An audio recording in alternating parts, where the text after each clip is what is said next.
they say they may have been, so they don't really know yet. And if they were, what kind of crime would the president have committed? What does it say about treatment of classified information? What we know is that the Justice Department, through a court filing last night, put forward images of some of the documents, and I'm not talking about images where you could read what was on the document itself.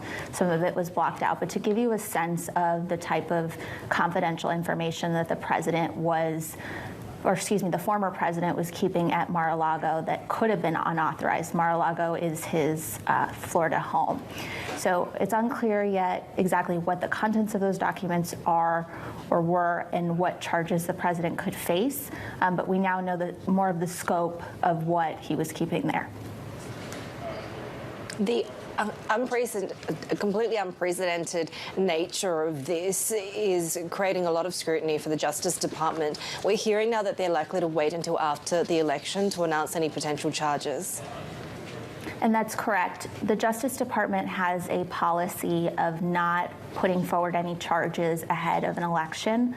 Our election here in the U.S. is November 8th, and so we're looking at 60 days before that election, so mid-September.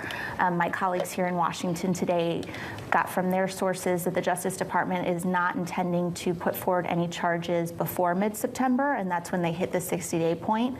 And then once we hit 60 days up until Election Day, they're not intending to put forward charges either.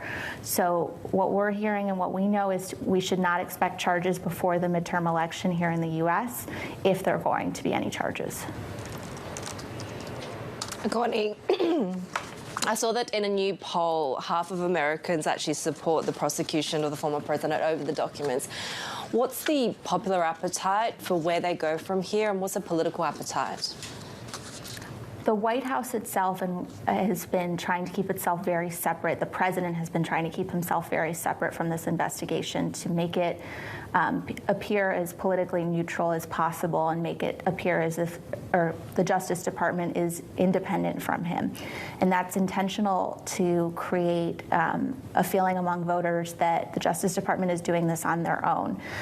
The political appetite going into the election, I mean, we're hearing from Republicans today that these documents, that they may not be an issue, that the president maybe declassified them before he left office. I mean, there's a lot of information swirling out there that may or may not be correct. And so the White House and the president is trying to keep itself very separate from this, which kind of reflects how they want voters to see it as well.